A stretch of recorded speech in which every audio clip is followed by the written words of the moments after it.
Well, good morning, everyone. Welcome. This is Jessica with Jessica DePew Wellness. Happy New Year. I am so excited to start this year with you this morning. Hopefully you're up and ready to learn some life-changing things this morning. You may notice I have put together a little presentation for you, a little slideshow. And this is just because I can talk direct to camera and it's just me, blah, blah, blah. But what I tend to find, and I've been teaching a lot of years, so I've been tend to find that people are very visual. And sometimes when you have little bullet points and little visual cues in front of you, it just helps you to pay more attention. And I really want you to pay attention this morning because what I'm going to share in the next 15, 20 minutes has the potential to change your life and to start your year off in a really powerful way. Okay, so my face is going to go away just for a little while while I share this talk with you, but I'll be back. All right, so New Year's Day, meditation and talk. In today's talk, I want to share with you, first of all, we'll talk a little bit about why New Year's resolutions fail. And then more specifically, and maybe even more importantly, how to reprogram your mind for success. And at the end of the talk, I will offer and lead a meditation practice that's all about making space for the new year. So first, the bad news. 80% of all New Year's resolutions fail. And not only do they fail by February. So most people don't even make it a couple of months, maybe not even 1 month. I believe that New Year's resolutions not only don't work, but they can actually make matters worse. Humans live in a comfort zone where we have scripted our life with the subconscious mind. And the subconscious mind acts as a recording device that repeats the same song over and over and over again. We might be telling ourselves all day long that we want one thing or that we want something different from our past, but it turns out to be in vain because our history plays back by default and we start to get the same results time and time again. Why New Year's resolutions fail? Resolutions still have value. I don't think that we should just blow it off completely and stop making them. I feel like the whole concept of a resolution is fundamentally good. But in order to break the cycle of trying and failing, we need to approach it in a different way. And the way most people approach this New Year's resolution thing is that they want big changes, big goals. And mostly these goals are unrealistic and unsustainable. And if you set yourself up for this, you're going to fail. It would be like a couch potato saying they're going to go run a 10K, right? Maybe start with a walk around the block first. But so many of us understand this logically, and yet we do it to ourselves over and over again. We set these big goals, these big unrealistic things, and then we fail at them. Or the other thing we do is that we try and do too many things at once. We say, I'm going to grow my business. I'm going to lose 20 pounds. I'm going to give up sugar. I'm going to get to the gym every day. I'm going to quit smoking. I'm going to quit drinking. I'm going to read more. I'm going to learn a language. And it's just too much all at once. And because our nervous systems can't handle these massive multiple changes all at once, we usually give up. And then guilt starts to happen. Helplessness starts to happen. Anger and depression starts to happen. And so the cycle continues. What to do instead? All right, so I'm a big believer that if you want to be successful with anything, you don't necessarily need to reinvent the wheel. Just take a look around at what some already successful people are already doing, and then begin to model their behaviors and their habits. Adopting healthy habits is it's so key, guys, to making progress toward anything you aspire to become or any goal you endeavor to reach. I read a Forbes article recently about some of the top CEOs and entrepreneurs in the world, just worldwide, not even just the United States, but worldwide, and they all have some very similar habits. Most of them get up early, exercise regularly, they journal, they meditate. And this last one surprised me a little bit, but many of them have a forgiveness practice. And so my challenge to you is this. Instead of placing unrealistic expectations on yourself and setting yourself up for failure again this year, or just not making any New Year's resolutions at all and setting yourself up for failure because you don't even try, right? Just settling for this lackluster experience of life. What if you adopted just one healthy habit to commit to for 21 days? Now, those of you who know me probably know which item on this list is my favorite. Yep, you guessed it, meditation. And the reason for this goes back to the first thing we started out talking about, which is the problem of mind. Your mind is really the architect of your life. And you may have heard the saying, you can't solve a problem from the same consciousness that created it. This is very true. But many of us do that at the new year. We spend no time tending to our mind, and so we have no change in consciousness, and we try to solve a problem with the same mind that created the problem. So you can see how this is a very sticky situation. But unless you're willing to take some time to daily start to cultivate a more clear and lucid mind, you really are dooming yourself to keep repeating the cycle of trying and failing over and over and over again. And I don't want to see you do that. I'm done with that. I hope you're done with that too. And the thing about this is that even if you make some initial progress, it won't be sustainable unless you tend to this mind piece that keeps pulling you back. So please pick a habit, comment and tag me with the habit. Okay, so I'm going to go live because I want to see your face and then come back to you, I think. Let's see. Hi. Okay, so I'm going to come back. Pick a habit. It doesn't have to be one on this list, although these are some good ones. I would encourage you to try one of these, meditation. All right, so pick a habit and then comment or tag me with it because I want to encourage you. Let me know which one you choose. Now, most people will not do this. They will not do it because it's so simple that it's dismissed. We unfortunately tend to dismiss and discard the simple and the subtle things in our culture. And I'm not really quite sure why we do this. It's like, but it really, truly, oftentimes the simplest and most subtle of things are the very things that are the most powerful. So don't overlook this. Don't skip it.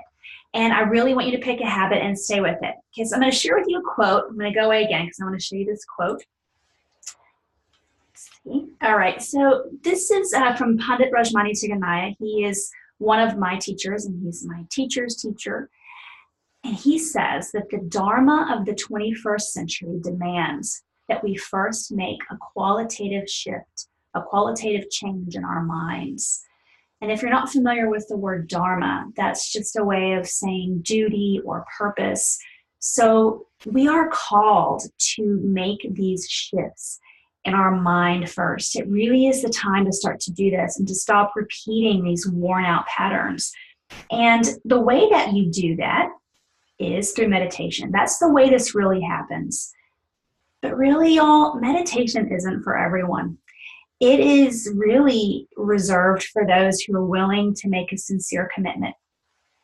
You have to be willing to make a sincere commitment to personal transformation. And it's for those who are determined to practice daily. So if you'd like to break this cycle of failed New Year's resolutions, there is no quick fix formula.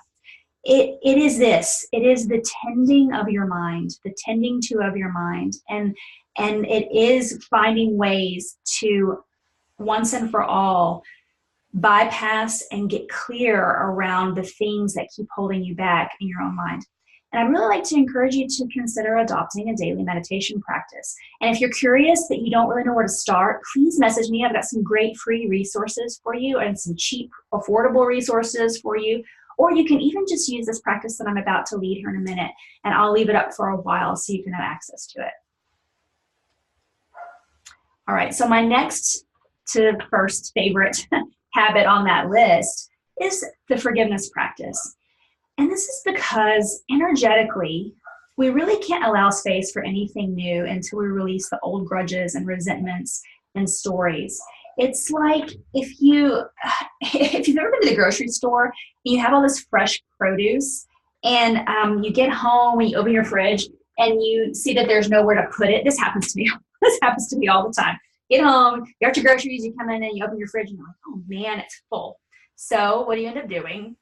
of course, you clean out the fridge. You have to get rid of the expired milk and the wilted spinach and the Pyrex bowls full of mystery leftovers or whatever is in there to create space for the new, fresh things that you just bought.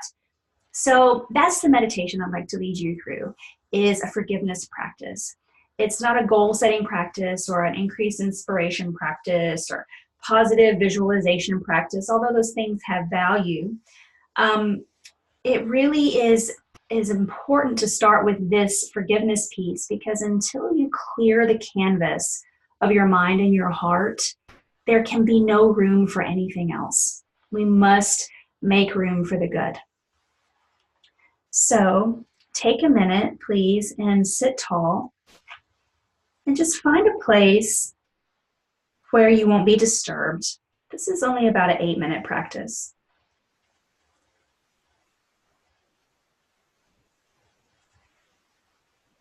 All right, so sitting with your spine tall. If you're sitting in a chair, take care that your feet are flat on the floor.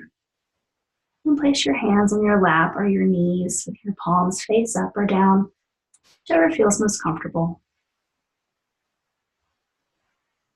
This forgiveness meditation has the power to transform your life.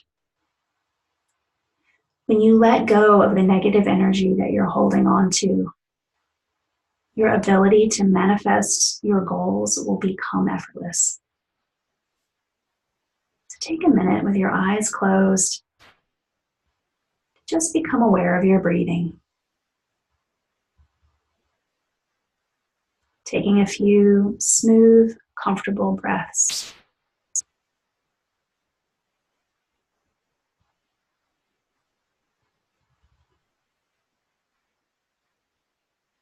Now I'll ask you to begin to reflect over your life. This is a brief remembrance of the whole of your life. Bring to mind any person or situation that has caused you harm or treated you unfairly. Maybe someone who betrayed you or was less than honest. There's no need to get into the story of it. Just the first thing that comes up is usually a good one to start with. Maybe it's something that you still think about on a recurring basis. Something that has a lot of hurt for you. Or anything you feel is weighing you down.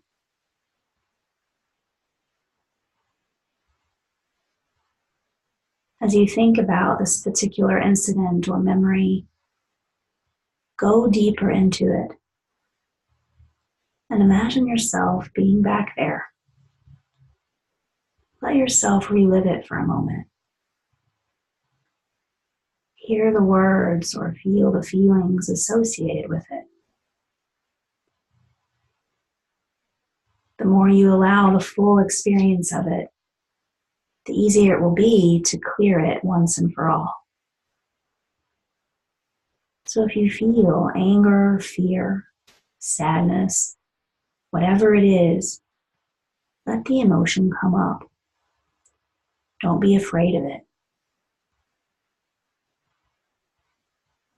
Look at the person who created that memory. Look deep into their eyes as if you were looking into their soul, just looking at them on the soul-to-soul level. Remember, you're not excusing any behavior or condoning the act. You're not even necessarily forgiving the person. You're just clearing it at an energetic level.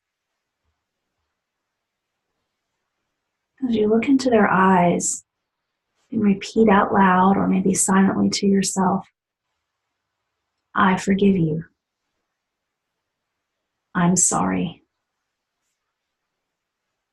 Mentally send them love and gratitude for this experience and for the lessons you learned from the experience. And now let it fade away like a mist into the morning sun. And you move on to the next memory. See how many memories you can address in this short practice, letting each memory float up to the surface, the exact experience, and fully feel all the emotions. You may feel like crying. If so, that's okay. Tears are very healing. Moving on to the next memory. I forgive you. I'm sorry. Thank you. Sending them love and gratitude. Please spend the next 2 or 3 minutes letting different situations rise up.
Slowly return to your breath.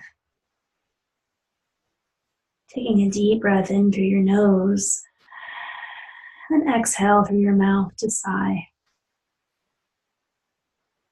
As you feel ready, you can slowly open your eyes and make your way back. Welcome back. Now, that short practice is like an emotional decluttering. And I encourage you to do that every day for 21 days.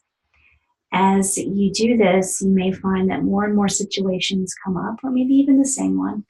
And it's a really very powerful way to commit to releasing all of the things that are holding you back so that you can start to create from a clear and lucid state of mind and a compassionate and tranquil heart. So I can't wait to hear from you. I can't wait to hear your results from this practice, how you're liking it, or any challenges you have with it. So please comment, tag me, send me a message. And also, hey, I really like to know what habit you're going to try for the next 21 days. If it's not this, maybe you're going to do something else. I'd like to know about that too. If you'd like to train with me this year, I've got a lot of cool stuff coming up. I've got some live programs starting in a couple of weeks here at the Finette property, the location here. And then I've got an awesome online course coming out also in a couple of weeks. I've been busy. And so please go to jessicadepwellness.com. I'll put a link up in the title here or in the comments. And if you go there and click on where it says download your free daily mom survival guide. It's a cool little survival guide you'll get. It's a PDF download. And you can print that out. It's a really fun thing to keep on your fridge. But more importantly, that's the way that you get on the email list to be in sort of the VIP circle to get really cool pre-launch discounts. Okay, so you're going to get some discounts, some incentives, some bonuses. And so if you want information on that, please get on my email list. And if you're not already, join my mom group, the dailymomcoalition.com. If you go to that, it's a Facebook group, and a lot of cool, fun things happen in there. It's a great community of moms and women. We laugh and we share tips, and we mostly laugh. We mostly share jokes and funny things about our kids. But there's also some good resources in there, and I post in there regularly, so make sure you check that out. This has been Jessica with Jessica to P Wellness. Have a wonderful 2019. I will see you soon. Namaste.